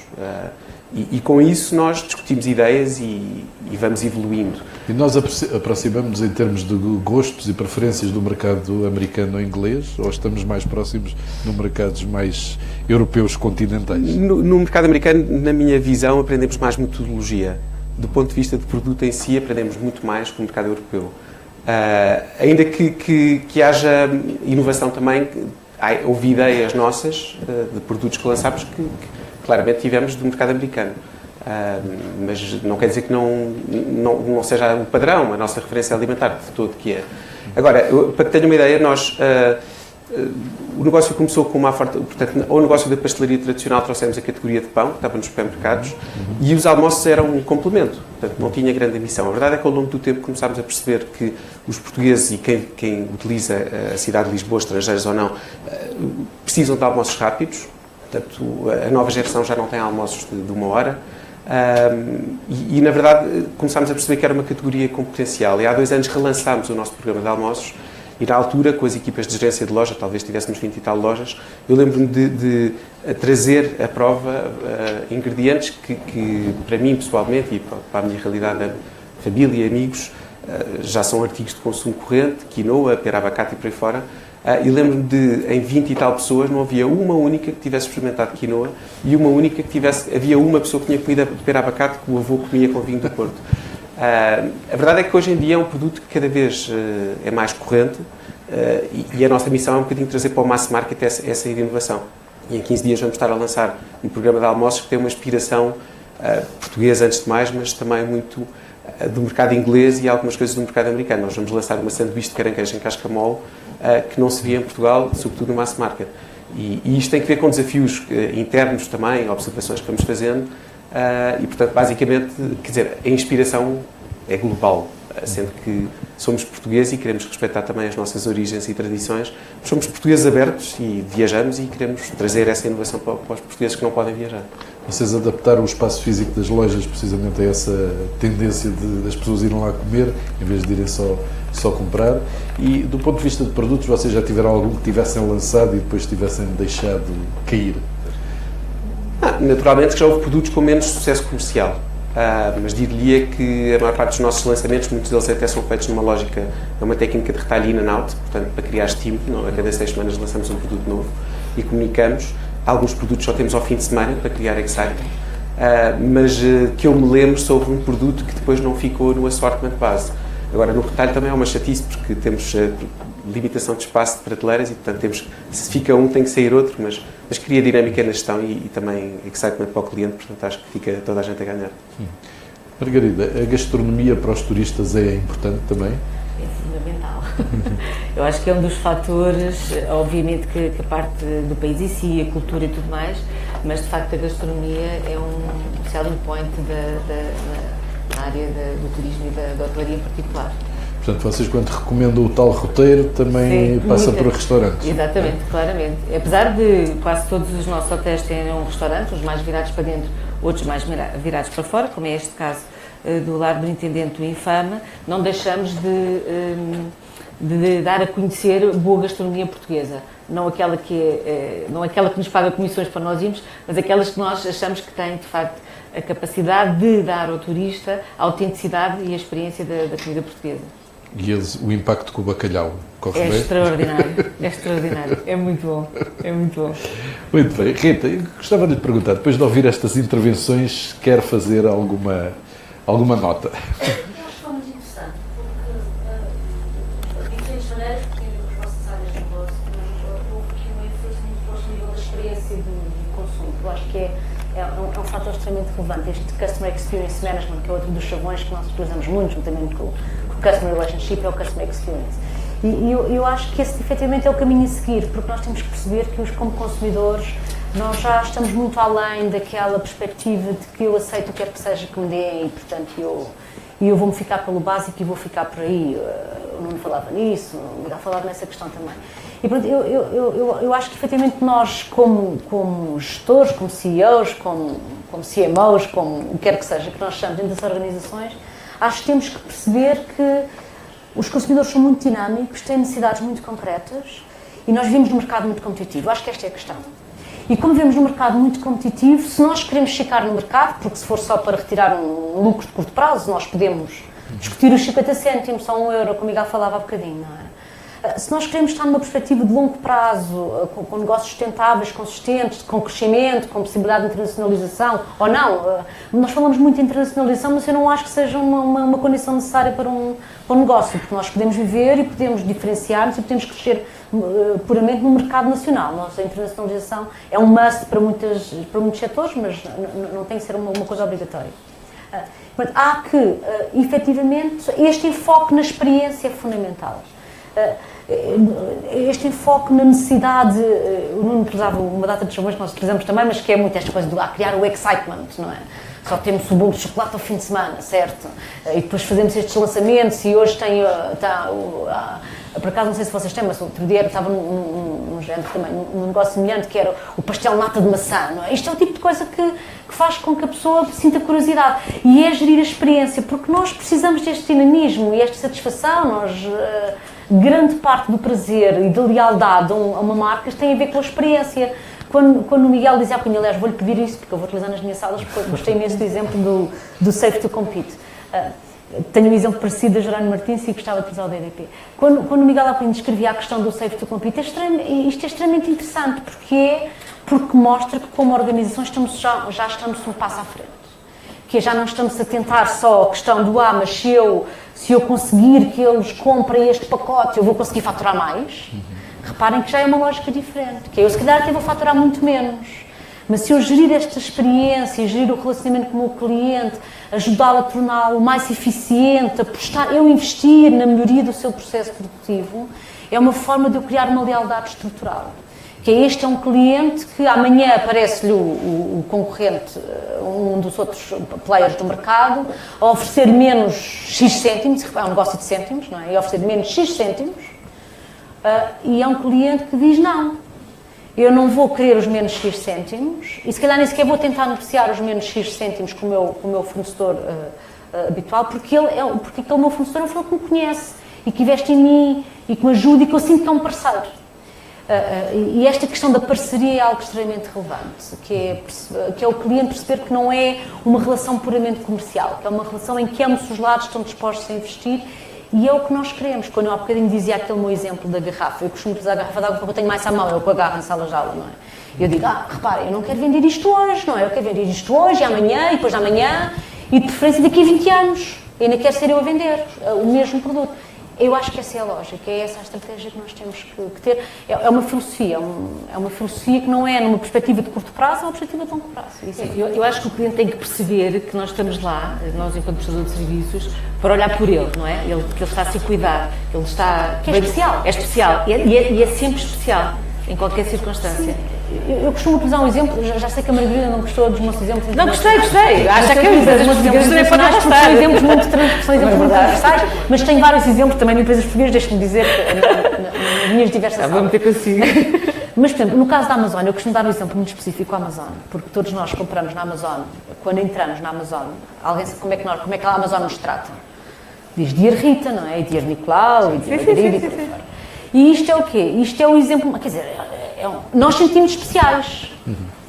E depois mete-nos os nossos produtozinhos, não é? Eu costumo dizer um bocadinho de piada, não é? A mim mostra-me livros técnicos, por uma razão óbvia, não é? E depois mostra-me sapatos. Mas shoe lover, não é? E isto dos sapatos isto é ter memória, memorizar, é tratar. E o simples facto de tratar o Dear Rita, há bocadinho o Nuno dava aquele exemplo, não era da Dona Hortência, eu costumo falar na Dona Hortência, era da Dona Joaquina, pronto, está a ver, eu falo na Hortência e o Nuno fala na Joaquina. Que é a Dona Joaquina saber que estar aborrecida porque a neta teve más notas e para nós sabermos lidar com isso é uma essência máxima do estabelecimento da relação, porque a Dona Joaquina se abrir um espaço ao lado com o pão se calhar e com o coração um bocadinho mais abaixo, não vai lá por causa disso, porque sabe que ali consegue falar só. Só dar um exemplo. Tem um outro nome giro, não é Hortência nem Joaquina, também tem um nome giro. Eu sou Joaquim. Mas eu ia falar uma coisa, por exemplo, que nós implementámos no ano passado, que foi, nós chamamos Voice of Customer, em que sempre que um cliente nos contacta, nós enviamos um e-mail ou um IVR, uma chamada, para tentar medir qual foi a satisfação do cliente. Só no último ano já enviamos mais de 500 mil desses inquéritos, no fundo. E tivemos uma taxa de resposta de praticamente 25%, que é altíssimo, comparado com benchmarks internacionais. A maior parte deles com comentários.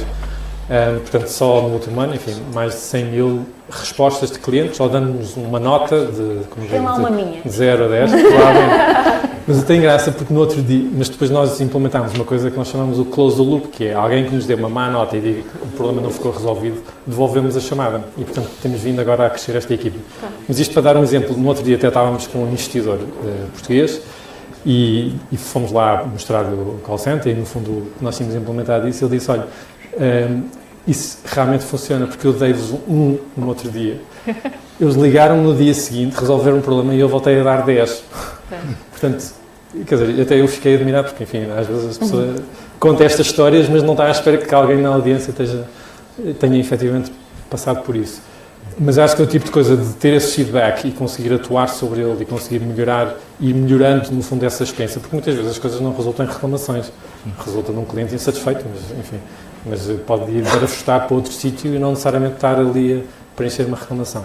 Agora, às vezes, simplesmente o responder a um inquérito, uma coisa desse género, e com comentários, muitas vezes é o suficiente para a empresa também poder reagir e atuar.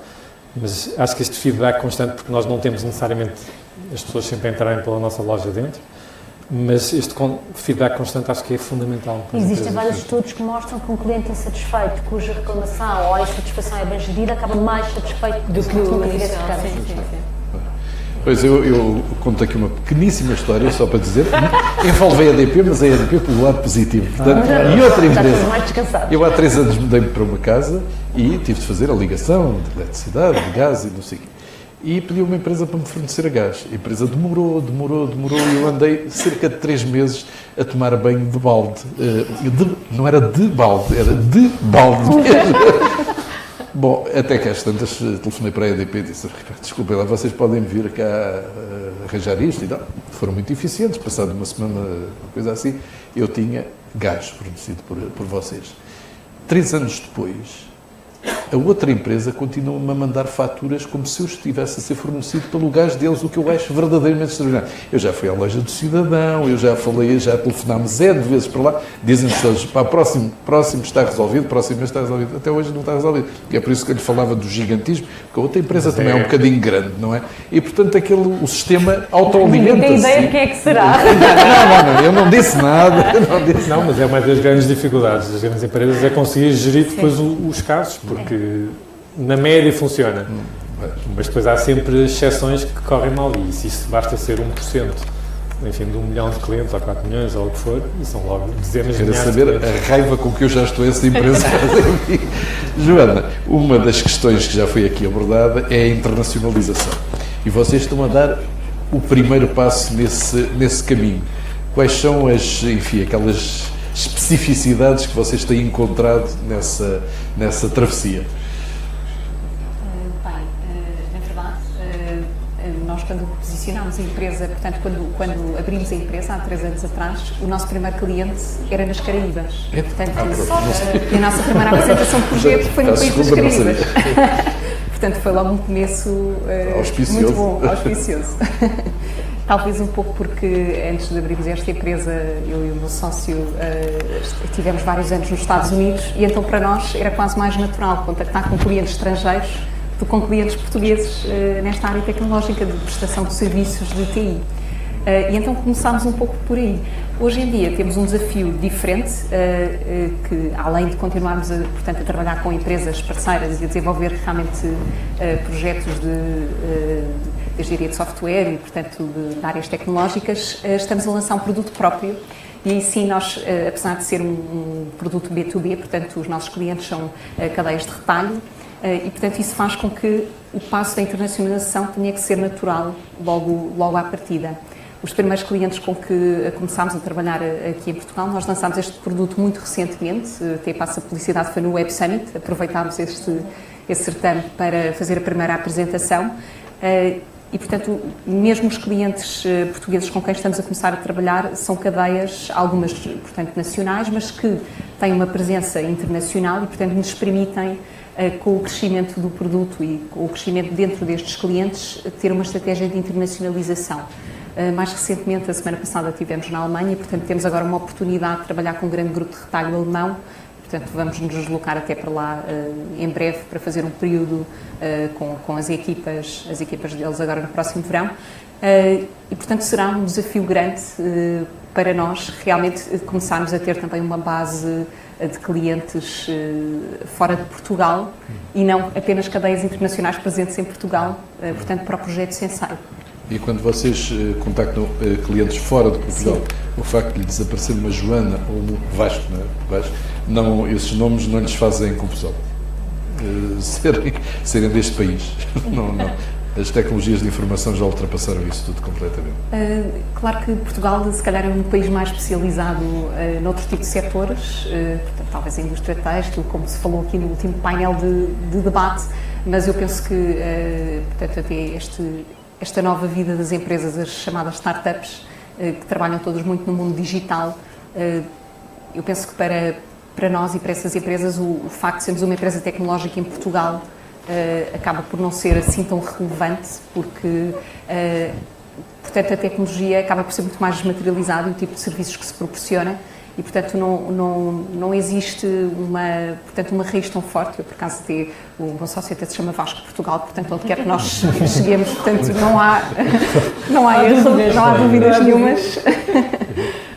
Mas eu penso que deixa cada vez mais de ser um entrave, até a própria vinda do Web Summit para Portugal, nesse aspecto, para as startups que estão a começar nesta área tecnológica, a ajudar a posicionar Portugal e a perceber que Portugal tem boas escolas de engenharia, tem uma boa formação na área tecnológica e, portanto, começa a ser olhado como um país preferencial na Europa. Há muitas empresas a deslocalizar os seus centros tecnológicos para Portugal, que acaba a ter por ser... portanto, é bom por um lado e, por outro lado, traz uma dimensão um pouco crítica, porque a verdade é que nós não formamos engenheiros suficientes para as necessidades que existem no mercado. Nós próprios temos essa dificuldade, quando precisamos de recrutar equipas nas áreas de engenharia de software, etc. São áreas que têm muita procura no mercado e, portanto, há muito mercado internacional que vem a Portugal também buscar estes recursos, mas também contratar as empresas portuguesas nestas áreas para prestarem serviços. Já somos vistos como um sítio com capacidade e com qualidade nessa área, como em muitas outras, como nós vemos aqui neste painel. Portanto, acho que temos um panorama cada vez mais positivo e penso que os portugueses lá fora e cá dentro, os portugueses têm muito mais orgulho de Portugal, se calhar hoje em dia, do que tinham, se calhar, há uma década atrás. E eu acho que isso é muito positivo e isso depois reflete-se nos negócios e no posicionamento em que nós conseguimos ter das nossas empresas e dos nossos setores de especialização. Nuno, vou-lhe fazer uma questão um bocadinho delicada. A padaria portuguesa ganhou merecidamente uma grande exposição mediática e é, como disse, e acho que toda a gente pode asseverar, um caso obviamente de sucesso pela capacidade de abrir novas lojas, enfim, pelos fornecimentos de produtos que proporciona aos clientes. Por causa disso também ficou sob exposição mediática. Você aqui há tempos fez umas declarações que provocaram uma grande polémica. Isto do ponto de vista que lições é que retirou disso? Hoje manteria as mesmas declarações? Não? Acha que fez as mal? mesmas declarações? Não, longe de imaginar o impacto que elas causariam. As minhas opiniões são opiniões de quase 2 décadas de trabalho, de uma proximidade muito grande do consumidor e de equipas de trabalho. Como eu disse, é uma empresa de mão de obra intensiva que eu trabalho e onde trabalhei também, onde não se vai a lado nenhum sem as equipas. E, portanto, com toda a convicção repetia aquilo que disse, e aliás acho que a celeuma causada mostra que é um assunto de discussão, é um assunto de interesse. Vivemos numa época da opinião fácil, não é? É fácil dar opinião, é fácil criticar, e este fenómeno das redes sociais, aliás, o fenómeno da tecnologia é muito interessante, porque por um lado permite uma escala, não é preciso ter escala tecnológica, porque já existe a cloud, exatamente, para o bom e para o mau. E depois também, felizmente, aqui no negócio de mídia, há cronistas que vivem de opiniões e, portanto, têm que pegar um qualquer na semana para aquilo poder vender. Mas, do ponto de vista, a grande aprendizagem é que, de facto, é preciso ter muita atenção na gestão mediática e, sobretudo, este fenómeno das redes sociais. A verdade é que nos segundos seguintes à polémica ter instalado, eu e a equipa da Padaria Portuguesa estamos dedicados àquilo que sabemos fazer, claro, que é trabalhar bem, olhar para o cliente, pensar produtos novos. Tivemos comentários de clientes, naturalmente, mas essencialmente muito positivos. E nas redes sociais, essencialmente, vê-se o lado mau. Eu recebi mais de 30 contactos de associações empresariais do país, recebi contactos de vários políticos, nunca tinha contactado na vida. E a experiência da Padaria Portuguesa é uma experiência, uma história bonita de ouvir, não é? Portanto, é uma história de sucesso. Eu também as gosto de ouvir, neste caso tenho uma estrela lá em cima a olhar para mim, é a minha, mas em média 2 vezes por mês, portanto eu vou partilhar o caso da padaria em universidades, em empresas e por aí fora. E eu até ao final do ano, se quisesse, tinha quase uma por semana garantida a conferência. Portanto, houve esse fenómeno, portanto houve um incentivo muito grande. Não houve quebras nas vendas, não? As vendas não quebraram e recebemos um apoio incrível das equipas de trabalho. No dia a seguir eu só visitei lojas. Eu por dia visito 3, 4 lojas. Um dia por semana normalmente faço um dia completo de lojas. Eu e a equipa de trabalho da direção da Padaria Portuguesa. E obviamente fui para o terreno ver o que é que se passava, como é que as pessoas sentiam. Porque eu sentia-me bastante confortável. Portanto, sou adulto e tenho noção das consequências das minhas decisões, mas impacto com a vida de muita gente já. Então é bom ter um bocadinho de sentido de responsabilidade. E foi uma brincadeira muito engraçada. As pessoas brincaram com o assunto. porque efetivamente se sentem bem a trabalhar na padaria portuguesa. Portanto, era impossível que este negócio tivesse sucesso se as equipas não estivessem satisfeitas. E a realidade, portanto, houve uma realidade artificial nas redes sociais e a realidade do terreno mostra ao contrário. Desafio-os a visitarem 55 lojas que estão espalhadas pela cidade e se alguém estiver insatisfeito, venham falar. Porque naturalmente há de haver, mas não é o clima geral. E temos dado oportunidades profissionais muito grandes e temos dividido muito grande a equipa. Aqui o setor do comércio é um setor que era quase um setor pobre, não é? Não era dignificante. Eu, quando disse há pouco, a brincar, que fui merceeiro durante 10 anos, é que eu licenciei-me em gestão, tirei um MBA na faculdade em França, no ICEA, e vestia fato e gravata, mas andava o dia todo a vender couves, batatas, alfaces, que é a essência do negócio. Aqui no comércio, as pessoas não olham como uma oportunidade profissional. A verdade é que temos vindo a mostrar a várias pessoas de realidades profissionais muito distintas que é possível tirar partido profissional e até pessoal, quem gosta de pessoas e quem gosta de cliente. O retalho tem uma dinâmica muito grande porque vemos as coisas acontecer muito rapidamente, não é? Para o bem ou para o mal. E isso é muito estimulante, muito estimulante. E, portanto, temos mostrado às pessoas que nesta área de negócio, que esta indústria, pode ser uma indústria de oportunidades profissionais. E temos arquitetos e engenheiros que não tinham saídas profissionais nas suas carreiras, que começaram a trabalhar connosco, porque tinham que levar dinheiro para casa e têm funções de gestão já bastante relevantes. A mais relevante de todas, na minha visão, é de gerente de loja, mas temos pessoas que até já estão acima e que começaram como operadores de balcão. E, portanto, a área do comércio, nós temos a característica de ser muito bons hospitaleiros, sem dúvida, mas ainda temos que profissionalizar um bocadinho mais a gestão. Portanto, é tudo numa lógica de boa vontade e nem sempre é o ideal. Nós cada vez mais estamos exigentes, os estrangeiros também trazem muita exigência e, portanto, eu acho que tem que se investir claramente na qualificação de recursos humanos nestas áreas para depois fazer a devida entrega. E esta é a minha preocupação antes de ter falado para a SIC Notícias e depois de ter falado para a SIC Notícias. Olha, há pouco falávamos da comparação que se podia fazer e que ainda bem que não entendeu como pejorativa com a McDonald's. A McDonald's aqui em Portugal tem tido uma experiência muito interessante porque grande parte dos quadros, João Noronha e outros que seguiram, tiveram carreiras internacionais na McDonald's e estão a trabalhar no estrangeiro em postos de grande responsabilidade. E muitos outros portugueses noutras indústrias. Exatamente. Mas uma das coisas que o João me dizia é que a taxa de fidelização dos trabalhadores era pequena, ou seja, havia uma grande rotação. Como é que é na padaria portuguesa? Existe também, é um problema do setor, um problema do retalho em geral. Eu acho que, de facto, as pessoas ainda não encaram. Para já, é um trabalho com uma solução de complemento aos estudos objetiva, não é? Portanto, se eu sou da Guarda, venho trabalhar para estudar para Lisboa, eu preciso de ganhar uns trocos e então são setores de retalho alimentar e de vestuário e por aí fora fáceis de trabalhar. Criar esse complemento e, portanto, só isso cria a rotação. Portanto, quando acaba esse período de estudo, as pessoas avançam para outra realidade. E sem ser isso, eu acho que as pessoas não têm encontrado, de facto, nas entidades patronais aposta individual na sua carreira. E, portanto, acho que isso também leva a alguma rotação. E nós, felizmente, acho que temos uma taxa de retenção bastante superior à média, ainda que estejamos dentro do enquadramento do setor. E temos muito para fazer ainda. Eu só para lhe dar um exemplo do cuidado que nós temos com as equipas, às terças-feiras, tipicamente, nós temos um dia de integração para as funções de chefia de loja. A hierarquia de uma loja da padaria portuguesa é um gerente, um subgerente e 2 chefes de turno no mínimo, depois depende naturalmente do volume de negócios da loja. Temos admissões, são recrutamentos feitos centralmente no escritório e por todos os motivos, para conhecermos uns aos outros, para criar um efeito especial, porque não é só junto dos clientes, de facto, é junto das nossas equipas também temos que criar.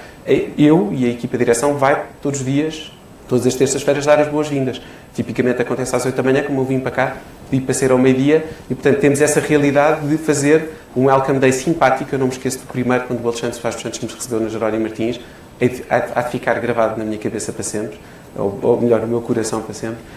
Mas a verdade é que são dias marcantes para as pessoas, portanto, a pessoa sai da zona de conforto por um motivo ou outro para ir para uma nova realidade e temos esse cuidado com as equipas e isso depois tentamos passar transversalmente para a organização, mas ao nível da loja, da fábrica, da equipa de limpeza e por aí fora. Margarida, está na área da gestão de projetos hoteleiros, digamos assim, ligados ao turismo. Desse ponto de vista, o que é mais... Vocês gerem a equipa toda? Gerimos. E o que é mais difícil de gerir? São os donos ou os trabalhadores? Não, é mais difícil de gerir as equipas operacionais, naturalmente, porque felizmente os resultados têm sido muito bons e então os donos estão muito felizes, graças a Deus. Mas aquilo que estava a dizer o Nuno é absolutamente verdade. Muitas vezes esta área é uma área de recurso e é muito pouco profissionalizada. Eu acho que é uma aposta, sendo um setor da economia que puxa pela economia, tem que ser um setor onde a profissionalização tem que se começar mais cedo, tem que ser mais abrangente. E nós verificamos, é uma dificuldade encontrar pessoas e depois é uma dificuldade encontrar pessoas com formação. Quero com isto dizer que nós temos uma tarefa de gerir e também de formar as pessoas dentro das respectivas unidades. Ainda se funciona muito na base da boa vontade ou sim. das características da pessoa. Aquilo que eu não estava a dizer, que fizeram com ele na Jerónimo Martins, nós fazemos isso quando as pessoas entram nos projetos para as enquadrar dentro do projeto. E nas tarefas intermédias eu costumo fazer pessoalmente, porque eu prefiro saber se tem a pessoa enquadrada dentro do projeto e dentro daquilo que se ambiciona para o projeto, do que não ter. E, portanto, se eu traçar o cenário mais terrível ou com mais dificuldade à pessoa em questão, e se ela ficar, eu posso ficar descansada que ela vai estar preparada. Se ela no dia a seguir se for embora, há quem ache que é uma preocupação, para mim tanto melhor, é menos um problema que eu tenho para resolver nos próximos tempos. E, portanto, há um babysitting diário, não é? Às equipas de operação, exatamente porque é uma área onde o contacto com o cliente não é digital, é direto. E, portanto, a pessoa tem que estar focada, formatada e saber exatamente o que é que nós temos que entregar ao cliente. Portanto, há um trabalho diário. Eu posso dizer que nós temos um escritório na Avenida da Liberdade e outro no Algarve, e eu em nenhum dos dois tenho o meu gabinete. Tenho um gabinete em casa, porque eu saio de casa com o meu portátil e, portanto, os meus momentos de reflexão e de estratégia, que às vezes é preciso ter sozinha, faço em casa, porque durante o dia e ao fim de semana e aos dias de menos trabalho, porque, de facto, durante o dia é um acompanhamento sistemático às equipas. Nós temos uma coisa interessante que é, no primeiro mês de trabalho, portanto, um contrato de trabalho que tem um mês de período experimental, definido por lei, nós temos uma série de existências. Nós próprios também fazemos uma avaliação e achamos que a pessoa não está apta para continuar com o contrato. A partir do primeiro mês de contrato, nós começamos a ter uma taxa de fidelidade interessante. E a partir dos 6 meses, porque temos contratos a termo de 6 meses, temos uma taxa muito interessante.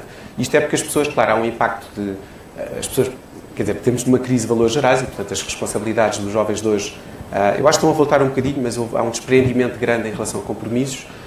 Uma vez mais, sinto que já há uma geração nova a voltar a ter uma capacidade de compromisso normal, diria, mas começam depois a ter contacto, portanto, é um impacto com a realidade e trabalha-se no negócio da padaria portuguesa, é um negócio de grande azafo, uma grande intensidade e, portanto, com um ónus físico grande e por aí fora.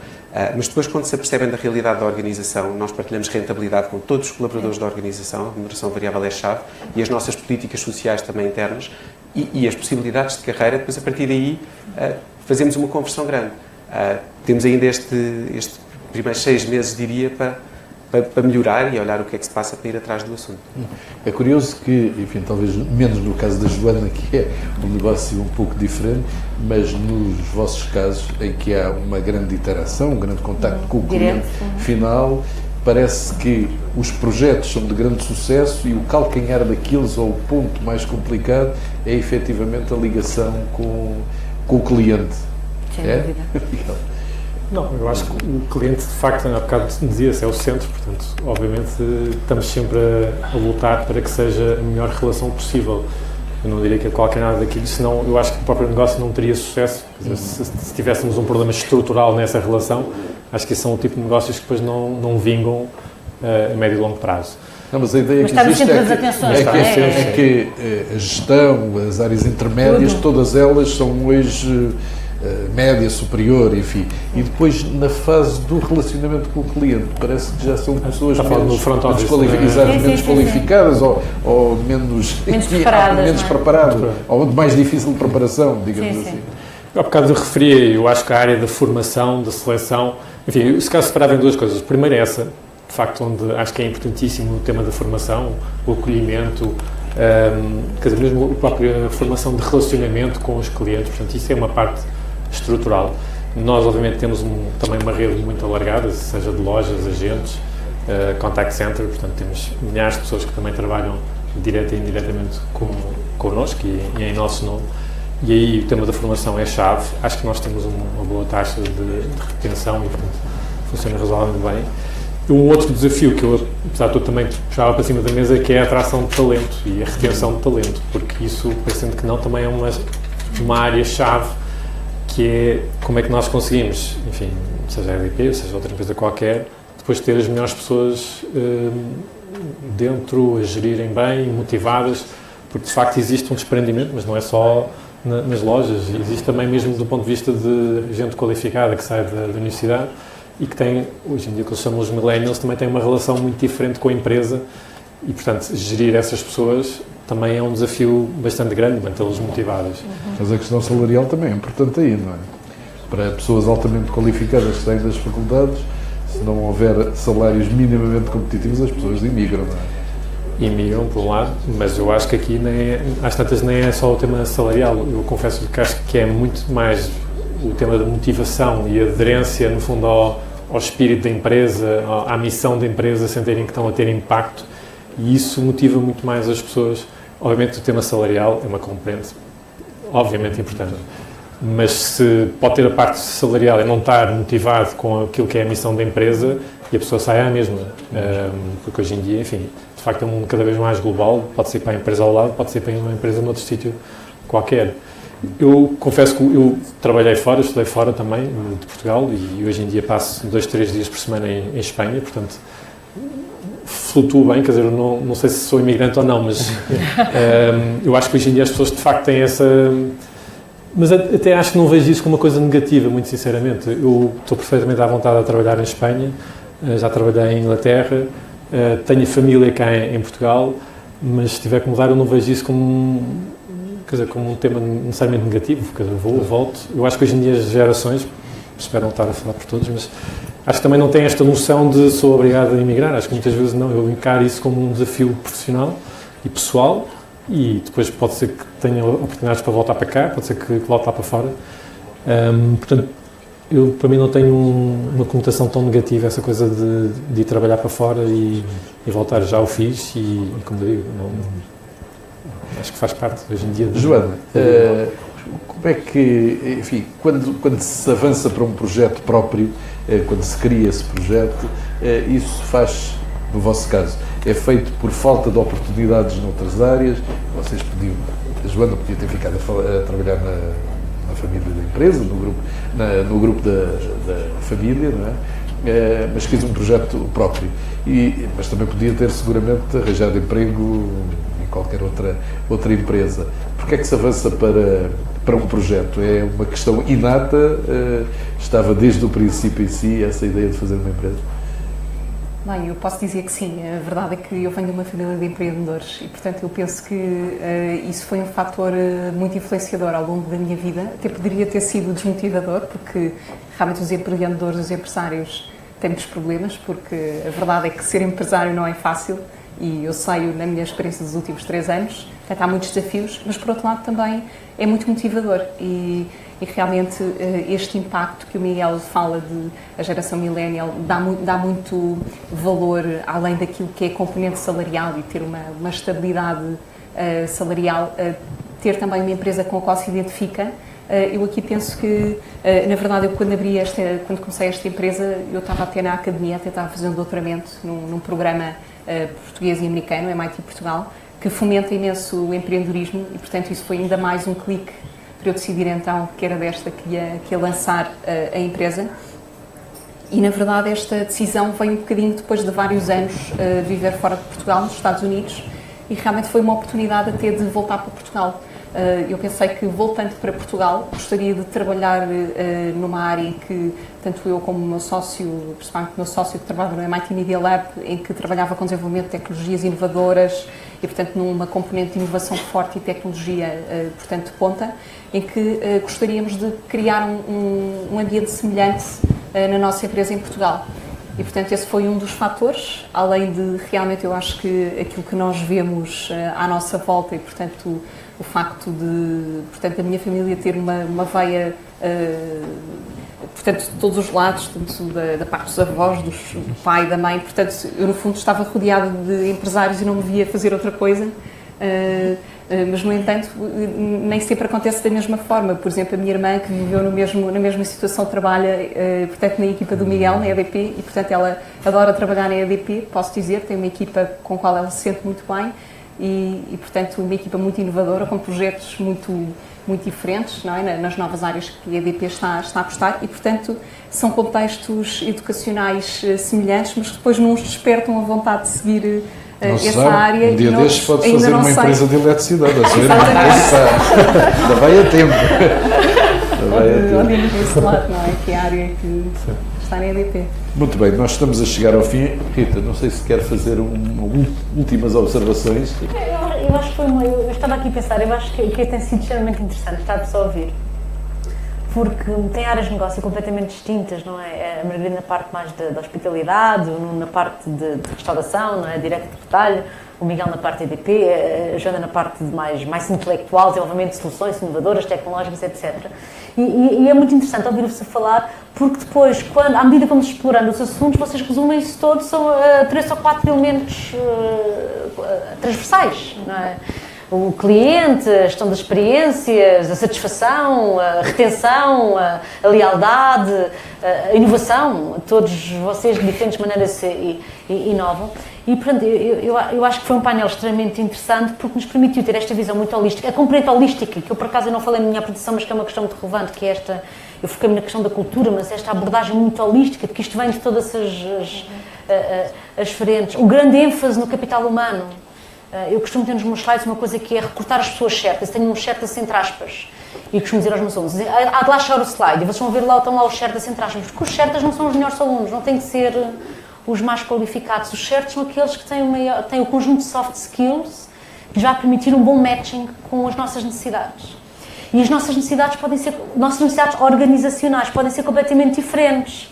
Porque o Nuno precisa das pessoas que e como mencionou, no setor na parte do turismo, se calhar ali na zona mais da Baixa, precisa com umas características, na zona do pequeno bairro precisa com outras, a Margarida na parte do hotel, se calhar no intendente, precisa com essa componente histórica, numa outra versão mais de massas, da Hostel por aí fora, numa outra perspectiva, e daí vem às passagens, poderia continuar com esses exemplos. E existe aqui todo um conjunto de elementos-chave e é muito interessante porque são negócios com diferentes longevidades, diferentes níveis de faturação, diferentes abordagens, não é? Diferentes áreas de negócio, mas que depois, quando nós começamos aqui, no fundo, a dialogar, quando temos a hipótese de dialogar todos uns com os outros sobre os aspectos que consideramos críticos e diferenciadores, resume-se tudo a 3, 4 elementos: pessoas, gestão da experiência, clientes, relação, pessoas, não é? E isso eu acho que isso foi uma manhã muito bem passada. Muitíssimo interessante.